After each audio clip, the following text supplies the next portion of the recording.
Everyone, welcome back to my video. आज की जो हमारी वीडियो है डेली स्वैग चैनल से और इस वीडियो का टॉपिक है Emmanuel Macron started payment service through UPI France. तो देखते हैं पूरा वीडियो एंड मिलते हैं वीडियो के एंड में। बट वीडियो स्टार्ट करने से पहले आप लोगों से रिक्वेस्ट है, आप लोग वीडियो को देखते तो हैं बट वीडियो को लाइक और चैनल पे नए हैं तो चैनल को सब्सक्राइब भी कर लिया करें। बेल आइकन प्रेस करना ना भूलें जिससे हमारे आने वाले वीडियो की नोटिफिकेशन आप तक पहुंचे, क्योंकि आपका एक कमेंट और एक सब्सक्राइब हमारा मोटिवेशन बढ़ाता है। और इस वीडियो को लेके आपकी क्या थॉट है हमें कमेंट सेक्शन में जरूर शेयर करें।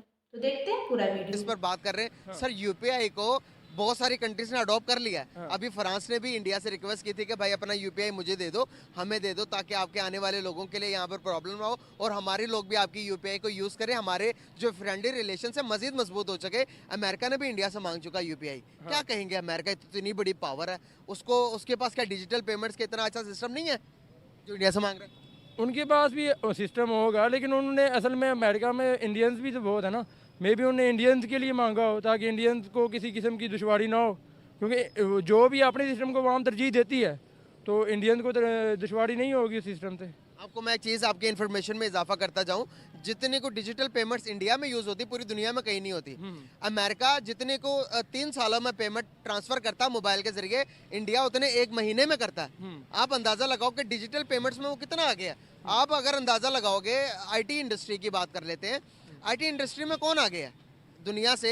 अगर बात करूं तो क्या हमारा और उनका या किसी और कंट्री के साथ इंडिया का कंपैरिजन हो सकता है आईटी इंडस्ट्री में? बिल्कुल नहीं। वो देखते हैं ना, वो इंडिया वो चांद पर चला गया है तो हमारे तो इधर वो मीम्स ही बनती रहती हैं। हम चांद पे जा सकते हैं? अच्छा, इंडिया में सबसे ज़्यादा डिजिटल वो होती हैं पेमेंट्स, तो पाकिस्तान में सबसे ज़्यादा लापता बंदे होते हैं। फिर हम इस चीज़ में आगे हैं, हम दूसरी चीज़ में नहीं आगे आ सकते। अच्छा, हाँ, तो आप देख लो अब क्या किया जाए।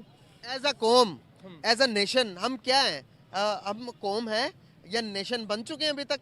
अगर नेशन और कौम है, आपके सवाल के जवाब के बाद, तो हम डेवलप क्यों नहीं हो पा रहे? असल में हमें लड़ाने वाले बहुत है ना। हम पहले वे भी पहले कौम हो, लेकिन अभी देख लो, अभी ये बलोचियों के वो हलाफ हो रहे हैं। हमें वो उर्दू ही अभी समझ नहीं आ रही। उर्दू हम वो कौमी जो ज़ुबान है उसको यूज़ कर ही नहीं पा रहे सही तरह। हम वो जो इंग्लिश लिखते हैं, अपनी जो दफ्तरी ज़ुबान वो चलती इंग्लिश है। हम किधर कौम है? एक हमें किताब वो पढ़ाया जाता है जी, वैसे फौज के मतलब जी एक बटन है, एक बटन दबाएं तो बचपन से पढ़ते आ रहे हैं ना, इंडिया के टुकड़े हो जाएं। तो अब तो वो समझ आ रही है आवाम को, ये भी मजाक ही था मेरे ख्याल से। चुरंदा में हाँ। कैसे देखते हैं बटन? क्या अभी बटन हमारे इख्तियार में रहा है जितने कर्जे हमने बाहर से ले चुके हैं? तो बस ये ब्लैक वीक को मेरा इंतजार कर रही है। नहीं, फैक्चुअल बात है। हम किसी इदारे का नाम तो नहीं ले रहे, हम जस्ट बात कर रहे हैं जितना को हमने कर्जे लिए हैं बाहर के मुल्कों से, जितने हमारा मुल्क इस टाइम चल ही कर्जों पर रहा है, तो क्या अब वो कर्जा जितना लिया उन मुल्कों को वापस करेंगे? नहीं करेंगे तो वो डिमांड तो करेंगे ना भाई कि आपने कर्जा लिया, उसके बदले में कुछ ना कुछ तो दो। क्या कर्जे वापस हो पा रहे हैं हमसे टाइम से? ये कहाँ कर्जे वापस करेंगे? जब कर्जे वापस नहीं देते वो इसलिए तो बेसिस अपनी मांगते हैं, हमें बेस बना के दो इधर। वो इसलिए तो वो अपना घमंड झाड़ते हैं ना। और जो अगर मना कर बना के दे भी हमने बेस। हाँ, जो अगर मना करने वाला हो तो उसको उठा के जेल में फेंक देते हैं। अभी आप देखो कि एयरबेस हमने अफगानिस्तान के अगेंस्ट अमेरिका को दिए हैं। अमेरिका ने कितना यहाँ पर आकर अफगानिस्तान को साथ किया और आज अफगानी हमारे खिलाफ हुए पड़े। इंडिया ने नहीं दिया उनको एयरबेस। आज अफगानी इंडिया के भाई बने हुए हैं भाई, उनके साथ बहुत क्लोज हैं। आज ये अफगानी कहते हैं कि पाकिस्तानी कसाई और इंडिया अफगानी भाई भाई। ऐसे ही है। हमें एक बंदा आया था ना जिसने मना किया था लाइव पे, वो वहाँ उसको नारे गा रही थी, तब मना किया था। वो अब किधर है? फेंक दिया ना जेल में। तो अब वो देख लो अब क्या हो सकता है इधर। अल्लाह ही हाफिज़ है। क्या फ्यूचर देख रहे हैं हमारा और हमारे पड़ोसी मुल्क इंडिया का? जो आने वाले टाइम के अंदर, आने वाले 20 सालों बाद, आने वाले 25 सालों बाद क्या फ्यूचर देखते हैं आप? इधर गवर्नमेंट अपने 5 साल पूरे नहीं कर सकती, आप इंडिया से कंपेयर करने की बात कर रहे हो। ये भी एक पॉइंट है ना इधर। इंडिया में गवर्नमेंट पूरा कर लेती टाइम, लेकिन इंडिया में एक वो बेशक उनकी गवर्नमेंट जिस तरह की भी है, लेकिन उन्होंने अपनी वहाँ इस तरह के भी है का क्या मतलब है? थोड़ा इसको एक्सप्लेन कीजिए। यार देखे ना, मैं इंडिया में बेसिकली वैसे रहता नहीं हूँ, या जो मुझे इतना मैंने सर्च नहीं किया, लेकिन उन्होंने अच्छे काम किए हैं। ये पूरी दुनिया देखती है। आप जैसे बात कर रहे हो जो ऑनलाइन पेमेंट्स हैं, आपने खुद मुझे बताया ना सबसे ज़्यादा उधर होती हैं, और ये हमें भी पता है। उधर वो मैं IT में सबसे आगे हैं, ऑटोमोबाइल इंडस्ट्री में सबसे आगे हैं, और सबसे ज़्यादा आगे हैं एरोस्पेस में। चांद पे पहुंच गए हैं ना, जो पिछले 1 साल से एक वो मशहूर टॉपिक बना आ रहा है, चांद पे पहुंच गया इंडिया, और हम इधर ये खत्म ही नहीं हो रहे मसले। अब मुझे बताओ कि एक टाइम था कि जब हमारे और उनकी इकोनॉमी तकरीबन बराबर जा रही थी 80-60 के टाइम के अंदर। आप इंडिया की बात कर रहे हैं ना, हम तो अब 2 टके के भी नहीं रहे। बंगाली टका कितने का है? 2.5 रुपये का। तो अब तो हम 2 टके के भी नहीं रहे। अब हमारा बांग्लादेश से भी कंपैरिजन नहीं बनता। आप इंडिया की बात कर रहे हो यार, अब as a nation, as a कौम, एज अ पाकिस्तानी होते हुए जब आप देखते हो कि इंडिया को तरक्की करते हुए, बांग्लादेश को तरक्की करते हुए, अफगानिस्तान को तरक्की करते हुए, क्या दुख होता है कि यार हम एज अ नेशन फेलियर की तरफ जा रहे हैं, हम कामयाब तरक्की नहीं कर पा रहे? क्या फील करते हो आप as a nation, as a कौम, as a student, as a इस मुल्क के शहरी होते हुए?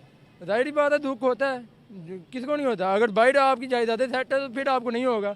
हमें तो दुख है ना, हमें अपने मुल्क की है फिक्र, तो हमें तो दुख होगा। बिल्कुल सही हो गया। वालेकुम, वालेकुम सलाम। कैसे हैं आप? अल्हम्दुलिल्लाह जी। नाम आपका? आसिफ अली नाम है क्या करते हैं? जी। मैं सेल्फ एम्प्लॉयड हूँ। सॉरी, दोबारा से करेंगे। थोड़ा पाँव सीधे करिए, सामने देखिए कैमरे के। अस्सलाम वालेकुम। वालेकुम सलाम जी। कैसे हैं आप? अल्हम्दुलिल्लाह जी। नाम आपका?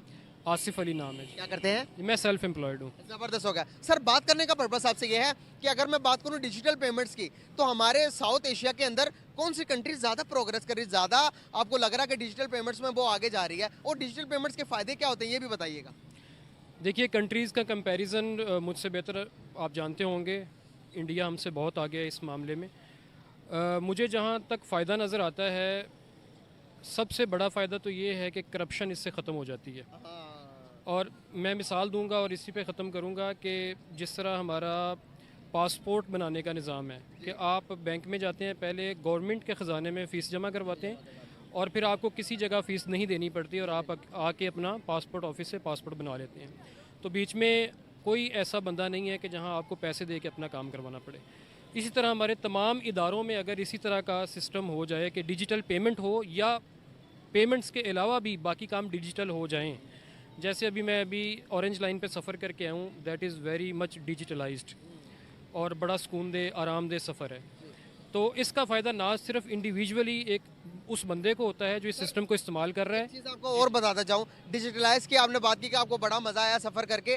ये चीज़ें हमारे पड़ोसी मुल्क ने 2002 में, 2005 में ये मेट्रो बस चला दी थी उन्होंने, जो कि हमारे पास अभी आ रही है, 2016-17 में आ रही है। आप डिफरेंस चेक करें एक डिजिटल होने का और एक मुल्क हो चुका हुआ। एक मुल्क अपना कंपैरिजन चाइना के साथ करता, एक मुल्क अपना कंपैरिजन अमेरिका के साथ करता, और हम अभी निकल रहे हैं आगे। कैसे देखते हैं डिजिटल पेमेंट्स की अगर बात करूं तो हमारे मुल्क के अंदर डिजिटल पेमेंट्स को कितना प्रेफर किया जाता है? चंद दुकानों के अंदर मौजूद है, क्या हमारे हर एक बंदे को डिजिटल पेमेंट्स के बारे में अवेयरनेस है? नहीं, अवेयरनेस नहीं है। आपने जो कंपैरिजन की बात की है, ठीक है, वो लोग बहुत आगे निकल गए, लेकिन इसका मतलब ये नहीं कि हम अपनी जो रफ्तार है उसको ख़त्म कर दें या सुस्त कर दें। हमें भी दूसरी कंट्रीज़ की तरह आगे बढ़ना चाहिए अपनी हदूद में रहते हुए, जितने हमारे पास वसाइल हैं। जहाँ तक बात है हर बंदे को अवेयरनेस की, ज़ाहिर है शरह खानदगी हमारी बहुत अच्छी नहीं है, तो आहिस्ता आहिस्ता ही अवेयरनेस बाकी लोगों तक, देहात के लोगों तक या दूर दराज लोगों तक, जो बलूचिस्तान के दूर दराज इलाकों में रहने वाले लोग हैं या सिंध में रहने वाले, शहरों से दूर मेरे कहने का मतलब है, तो आहिस्ता आहिस्ता ही अभी काफ़ी हद तक अवेयरनेस आ चुकी है सोशल मीडिया के ज़रिए, मोबाइल के ज़रिए। लेकिन ज़ाहिर है उसके साइड इफ़ेक्ट्स भी हैं, नुकसानात भी हुए हैं।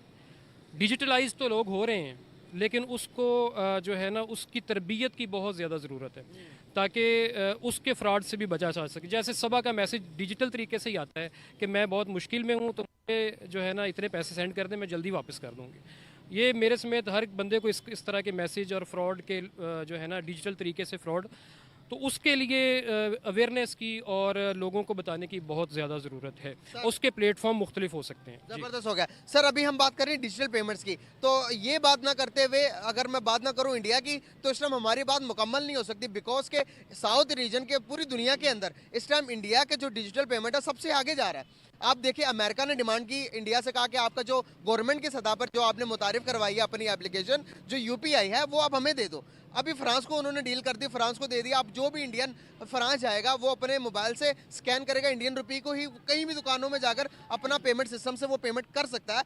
देखिए कितनी ज़्यादा, एक तो इंडिया की एडवर्टीजमेंट भी हो रही दुनिया में, एक तो उनके जो लोग हैं हर कोई जानेगा कि भाई ये जो पेमेंट सिस्टम है ये पड़ोसियों का, ये इंडिया का, पूरी दुनिया जानेगा। एक तो उनकी एडवर्टीजमेंट हो रही है जिस तरह से, हम क्यों नहीं इस तरह का कोई डिजिटल पेमेंट सिस्टम को मुतारफ़ करवाते हैं? हमारी गवर्नमेंट इस तरह का क्यों नहीं काम करती कि हमारी मुल्क के नाम भी रोशन हो दुनिया के अंदर और हमारी पहचान भी हो जाए इसी वजह से?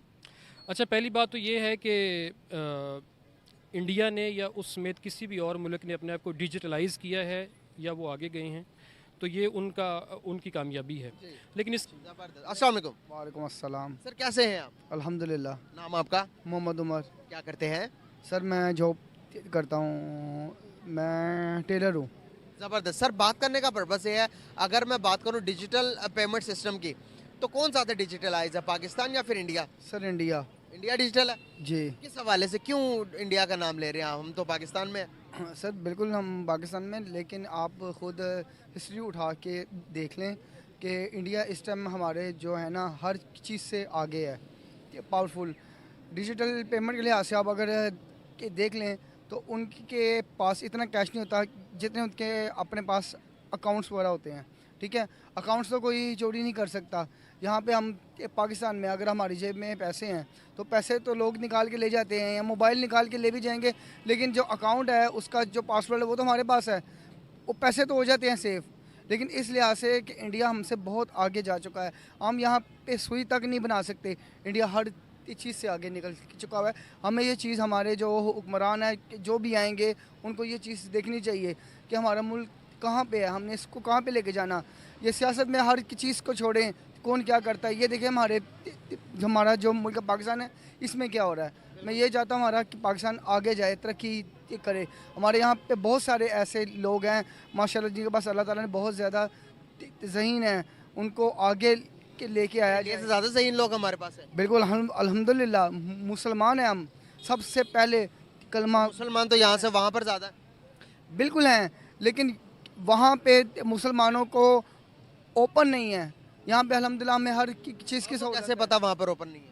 सर वहाँ पे देखें ना आप वहाँ पे देखें, वहाँ पे इतनी ज़्यादा जमातें हैं जो मुसलमानों को आगे डेवलप नहीं करना चाहते।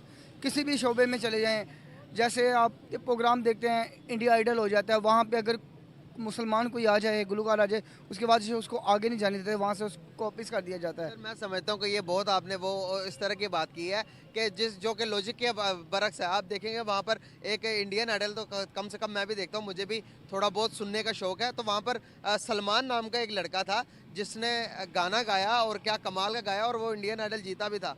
तो आपने कैसे कहा कि नहीं वहाँ पर नहीं जीते? सर है, लेकिन बहुत कम है। सर टैलेंट के बेस पर मैं समझता हूँ कि जितनी वैल्यू, जितनी कदर आपके टैलेंट की इंडिया में होती है, हमारे पड़ोसी मुल्क में की जाती है, हमारे मुल्क में भी टैलेंट की उतनी कदर नहीं है। अगर हमारे यहाँ पर टैलेंट की इतनी कदर की जाती तो सर यहाँ पर हमारे इतने टैलेंटेड लोग आज इतना कुछ कर गए होते कि हमारे मुल्क का नाम भी रोशन हुआ होता। बिल्कुल ऐसे है, लेकिन वही चीज़ है ना, पाकिस्तान को आगे नहीं कोई भी लेके जा रहा। हमारा पाकिस्तान का नाम यूरोप में चले, जहाँ भी चले, हमारे पाकिस्तानियों का नाम वैसे भी बदनाम हो चुका है, और हमें इस चीज़ को गहरी सोच में। तो फ्रेंड ये थी आज की वीडियो। भारत की डिजिटल पेमेंट को बढ़ावा देने में यूपीआई ने अपनी अहम भूमिका निभाई है, क्योंकि भारत में तो यूपीआई को बहुत ज़्यादा पसंद किया ही जाता है, साथ में विदेशों में भी इसकी बहुत ज़्यादा चर्चा है। फ्रांस को तो यूपीआई की मान्यता भी मिल गई है। अगर आप एफिल टावर देखने जाना चाहते हैं तो इससे टिकट भी खरीद सकते हैं यूपीआई से, क्योंकि एफिल टावर एक ऐसी जगह है फ्रांस में जहाँ पे यूपीआई की शुरुआत की गई है इसकी पेमेंट की, क्योंकि 11 देशों में डिजिटल पेमेंट ने अपनी जगह बनाई है। और जो लाखों संख्या में टूरिस्ट जाते थे एफिल टावर देखने के लिए भारत से, वो भी वहाँ पे यूपीआई का इस्तेमाल करके वहाँ पे उनकी उसका लाभ उठा सकते हैं। और इसके साथ साथ, क्योंकि ये तो हमें भी पता है कि यूपीआई के कितने सारे बेनिफिट्स हैं। एक तो सबसे अच्छा ये है कि अगर हमें कहीं जाना होता है तो हमें अपने साथ बैलेंस ले जाने की ज़रूरत नहीं होती है, जिससे चोरी का भी डर नहीं रहता है। और इसके साथ साथ हमारे यहाँ भारत में तो छोटी से छोटी शॉप पर ज़्यादातर डिजिटल पेमेंट ही होता है। आई होप सो आपको वीडियो अच्छी लगी होगी। अच्छी लगी हो अपनी ओपिनियन हमें कमेंट बॉक्स में ज़रूर शेयर करें। वीडियो को लाइक, चैनल को सब्सक्राइब करें। मिलते हैं नेक्स्ट रिएक्शन में किसी अच्छे से टॉपिक के साथ। तब तक के लिए थैंक यू।